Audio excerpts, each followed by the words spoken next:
آج کی مجلس میں تابوت نہیں دستار برآمد کی۔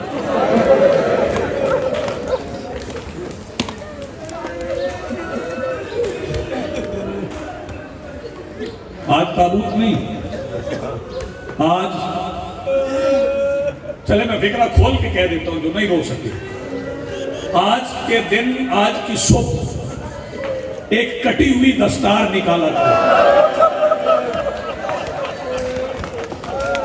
سلامت رہو، آواز بولو، میرا سلام۔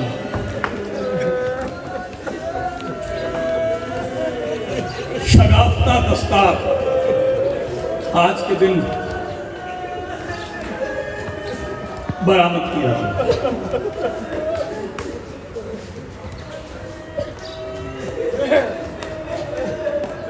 اس سال بھی 17 رمضان کو جمعہ تھا، 40 ہجری بھی 17 رمضان کو جمعہ تھا۔ ہاں، جو رمضان سے پہلے جمعہ آیا تھا، اس جمعہ میں میرے مولا نے اعلان کیا، فرمایا کوفہ والو، جی سرکار، آج نماز جمعہ کے بعد نا کوئی چھوٹا سا بچہ بھی ہے اور مرد ہے، اسے مدینے سے باہر بھیج دینا، دکانیں بند کر دینا، گھروں کو اندر سے مقفل کر لینا، کوئی عورت بھی چھت پہ نہ آئے۔ ایک کوفی کھڑا ہو گیا مجمع سے، مولا پہلے کبھی ایسا حکم نہیں دیا، آج کیوں؟ فرمایا آج میری بیٹی اپنے مستقبل کے راستے کا معائنہ کرے۔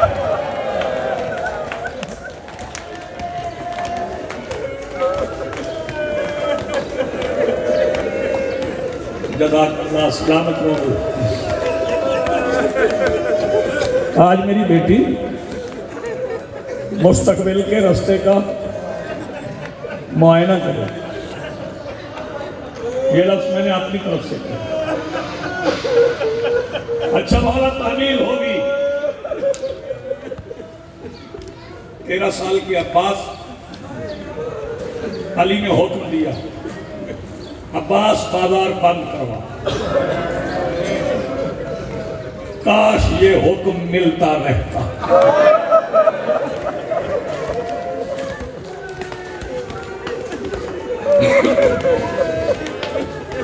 ایک بار عباس نے بازار کوفہ میں کھڑے ہو کے کہا، الحجاب، بازار بند ہو گیا، ناکا آ گیا، علی کی بیٹی سوار ہو گئی، حسین آگے چلے کہ ناکا کی مہار پکڑے، فرمایا نہیں حسین تم نے ہٹ جاؤ۔ حسن آگے بڑھے، میں ناکا کی مہار پکڑوں، فرمایا نہیں حسن تم بھی نہیں۔ پھر 2 ہاتھ علی بادشاہ کے پیروں پر،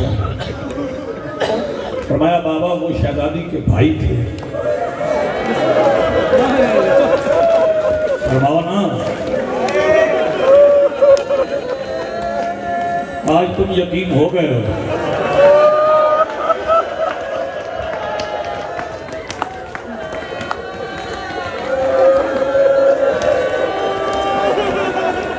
سیدہ کونین سلامت ہو۔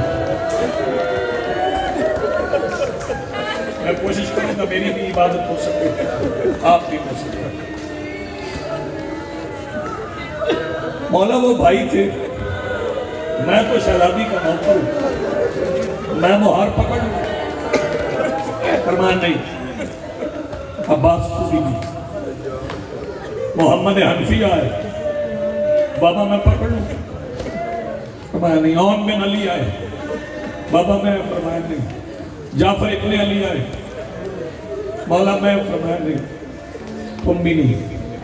سارے بیٹوں کو بنا تھا، بیٹوں کی کتاب دیکھنے لگے، اب مہار کون پکڑے گا؟ علی نے امامہ اتارا، گلے میں ڈالا، پیروں سے نالین اتاری، آگے بڑھ کے سیدہ کے ناکہ کی مہار پکڑ کے علی آواز دے کے کہتے ہیں تیرے نصیب ہی اتنی بلند ہے، جب بھی سوار ہوگی مہار کوئی علی پکڑے گا۔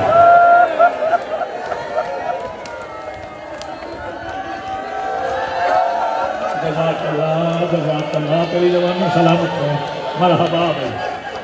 آوازیں بلند کر کے رو، آوازیں بلند کر کے۔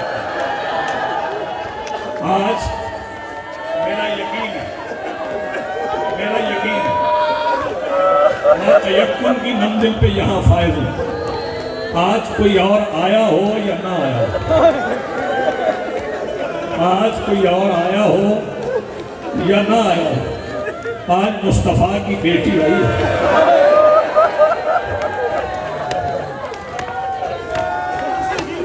آج رسول کی وہ بیٹی آئی ہے جس نے 2 ربیع الاول کو علی بچاتے بچاتے اپنا ہاتھ توڑوا لیا۔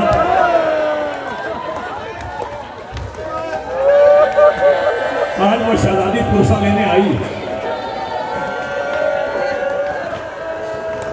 علی نے ناکہ کی مہار پکڑ لی، بیٹے ساتھ چل پڑے، بازار بند تھا۔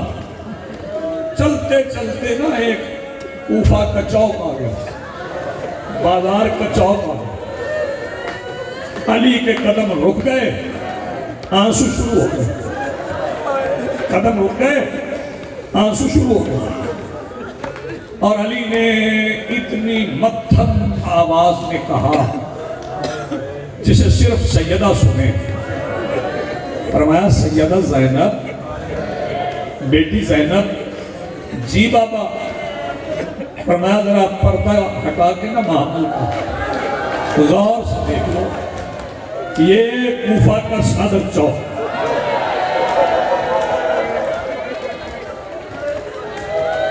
جو بندہ ہائے نہیں کر سکا،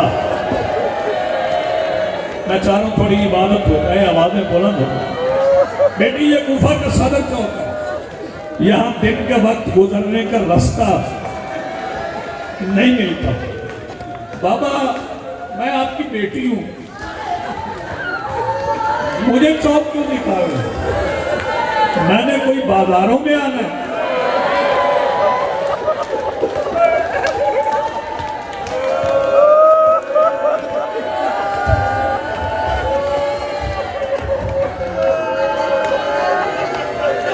بابا یہ چوک عباس کو دکھائے، حسن کو دکھائے۔ فرمایا بیٹی آنا پڑے گا۔ تو بابا میں کوئی اکیلی آؤں گی؟ فرمایا نہیں۔ بابا آپ ساتھ آئیں گے؟ فرمایا نہیں۔ کیوں بابا؟ فرمایا میں رستے میں نجف میں مل لوں گا۔ ملک قاسم جسے میری بات پہنچی ہے وہ رو پڑا، اے رستے میں نجف میں مل لوں۔ بابا پھر میرے ساتھ کون آئے گا؟ فرمایا تیرے بھائی آئیں گے، 9 بھائی تیرے ساتھ آئیں گے۔ بابا پھر ڈر کس بات کا؟ جب 9 بھائی آئیں گے پھر مجھے ڈر کس بات کا؟ فرمایا نہیں، پھر تیرے بھائیوں کی سواریاں بدل جائیں گی۔ بابا لوگ کیسے؟ فرمایا آج اپنے اپنے گھوڑوں پہ آئے ہیں نا، جب تب آئیں گے نا کوئی گھوڑے کی گردن میں آئے گا۔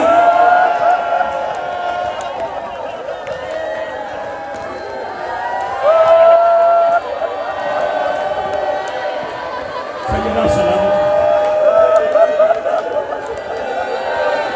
میں تمہاری جوانیوں کے لیے دعا کروں، مولا سب کو ایک بار 21 رمضان کوفہ کی مسجد دکھا دے، ایک بار مسجد کوفہ میں کھڑے ہو کے 19 رمضان کی اذان سن لیں، ایک بار شام چلے جائیں بی بی زینب کو پوسا دے لیں۔ جو نہیں جا سکے نا، شام نہیں جا سکے، کربلا نہیں جا سکے، وہ لاہور کی سرحد پہ کھڑے ہو کے صرف اتنا کہہ دے بی بی رقیہ تیرے بابا کے شہزادی عبادت قبول فرمائے، بڑا پیارا پرسہ پیش کر رہے ہو اور تمہیں یقیناً قبول فرمائے۔ بازار سے واپس آ گئے، اب انتظار نہ کرواؤ، آپ جنہوں نے رونا ہے وہ تیاری کریں، ماتم کریں مل کے یار. میں پرسہ دینے بھی آیا اور لینے بھی آیا. بازار سے واپس آ گئے، رمضان آ گیا. 17 رمضان. ایک صحابی نے کہا مولا آپ کی داڑھی سفید ہو گئی، خضاب نہیں لگایا. فرمایا لگ جائے گا.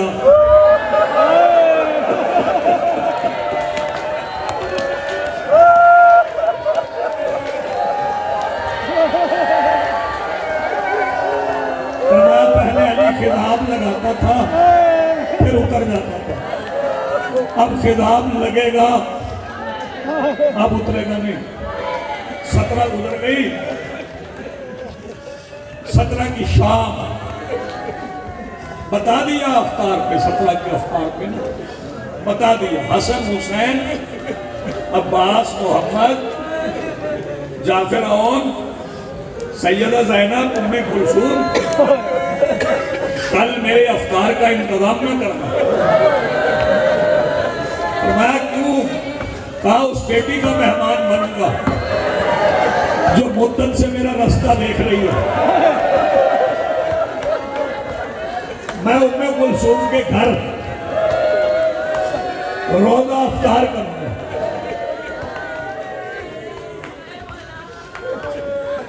افطار میرے مولا نے، کیونکہ مولا افطار کرتے تھے مغربین کی نماز کے بعد.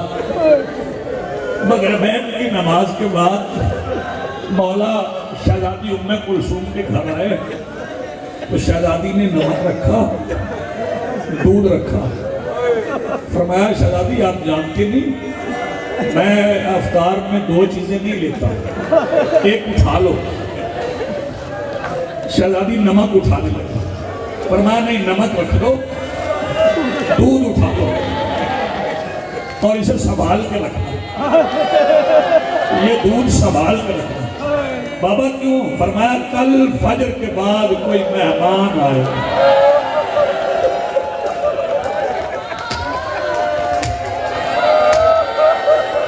تیری کریمے پہ مسئلہ قربان کر. کل فجر کی نماز کے بعد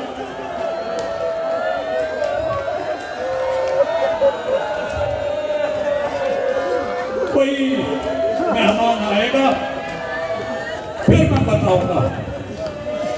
یہ دودھ اسے بھجوانا. رات ڈھل گئی، نوافل ہو گئے. علی گھر کے صحن میں چلتے تھے. بیٹیاں حجروں سے دیکھتی. بابا کے بدلے ہوئے انداز آسمان کی طرف دیکھتے تھے. کہتے تھے ہاں یہ وہی رات ہے، ہاں یہ وہی رات ہے. انتظار نہ کرو. 2 فکریں اور کہنے ہیں. بزرگ ماتم نہ کر سکے تو نہ کر سکے، لیکن جوان ماتم ضرور کرے. آج مجلس شہادت کی نہیں، ضربت کی. بس ضربت ہی پڑھوں گا اور آپ کو سلام کروں. عزاداروں پھر میرے مولا علی مسجد کی طرف چلنے لگے تو کچھ پرندے تھے، مرغابیاں تھی. وہ شور مچاتے ہوئے علی کی ابا کا دامن چم چم سے پکڑ رہے. انہیں خبر ہو گئی تھی. اللہ کرے میں فکر کہہ سکوں تم سن سکو. انہیں خبر ہو گئی تھی. فرمایا حسن. جی مولا.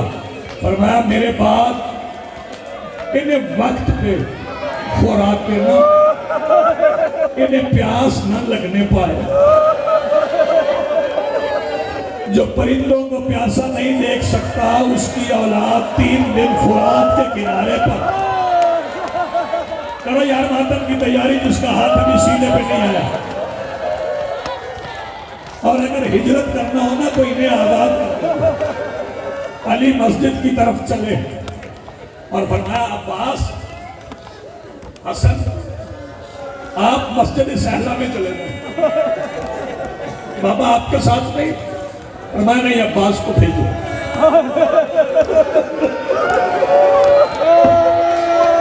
عباس کو بھیجو. کو ساتھ لے جاتے.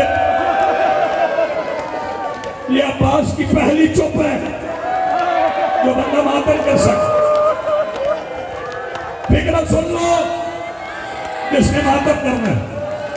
علی آئے مسجد میں حرام زادہ الٹا لیٹا ہوا تھا. آگے مولا نے ٹھوکر ماری. اس نے آنکھیں کھول کے علی کو دیکھا. فرمایا اٹھ میں اپنا کام کرتا ہوں تو اپنا کام کر. علی محراب سے گزرے گلدستہ اذان پہ آئے اور ایک بار علی نے کہا اللہ اکبر. ادھر علی نے اللہ اکبر کہا ادھر بی بی زینب زور سے روئی.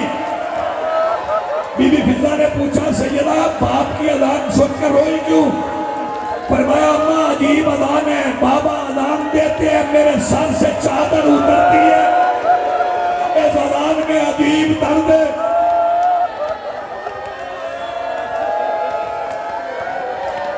اللہ کرے میں اگلی لفظ سمجھا سکتا. اس اذان میں عجیب درد ہے.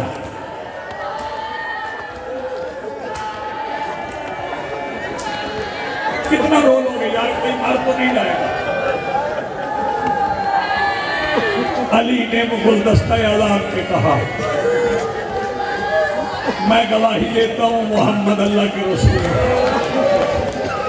اور جب علی نے گلدستہ اذان پہ کہا میں گواہی دیتا ہوں کہ میں اللہ کا ولی ہوں. بیٹیاں روئی. اذان دے کے علی گلدستہ اذان سے اترے. نماز شروع ہو گئی.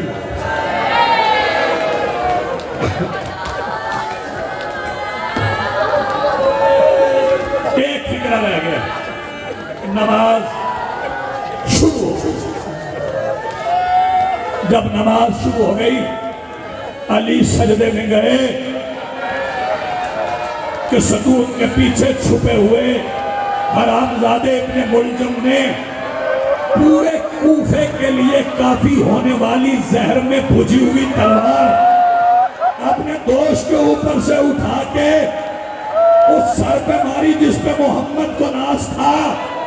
ایک بار جبرائیل نے کہا قد قتل امیر المومنین. جیسے ہی آواز بلند ہوئی کہ علی قتل ہو گئے. عباس دوڑے مسجد کی طرف. حسن آئے مسجد میں. ایک بار زخمی بابا کو دیکھا جو بندے نہیں رو سکے. عباس نے 13 سال کے عباس نے زخمی بابا کو دیکھا. قبضہ تلوار پہ ہاتھ ڈالا. حسین کلائی میں ہاتھ ڈال کے کہتے عباس تلوار نہیں زخمی باپ سنبھال.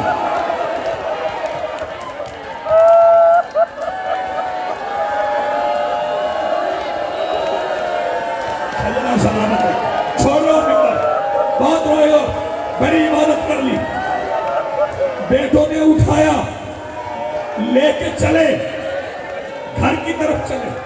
جو جائیں کوفہ وہ دیکھ لیں مسجد کوفہ میں اور گھر میں فرق کتنا. جب گھر کی طرف لے کے چلے نا بیٹے اٹھا کے پیچھے ابو ذر تھے پیچھے مقداد تھے. پیچھے مقداد تھے پیچھے عمار تھے. عمار شہید ہو چکے ہیں. پیچھے مقداد تھے وفادار صحابی تھے. پیچھے چل رہے تھے رو رہے تھے. وفادار صحابی رو رہے تھے کہ چلتے چلتے علی نے کہا حسن ذرا رکنا. حسن رکے. فرمایا میرے صحابیوں مسجد چلے جاؤ. بولا کیوں؟ فرمایا میری شہادت کی خبر میری بیٹیوں نے سنی. میں نہیں چاہتا کہ رونے کی آواز میرا کوئی صحابی سنے. مولا آج پسند نہیں کرتے کہ بی بی کے رونے کی آواز کوئی صحابی سنے.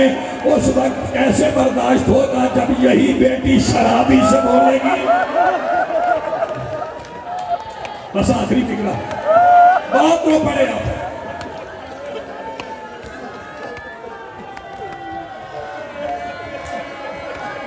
جیسے ہی گھر کے اندر داخل ہوئے نا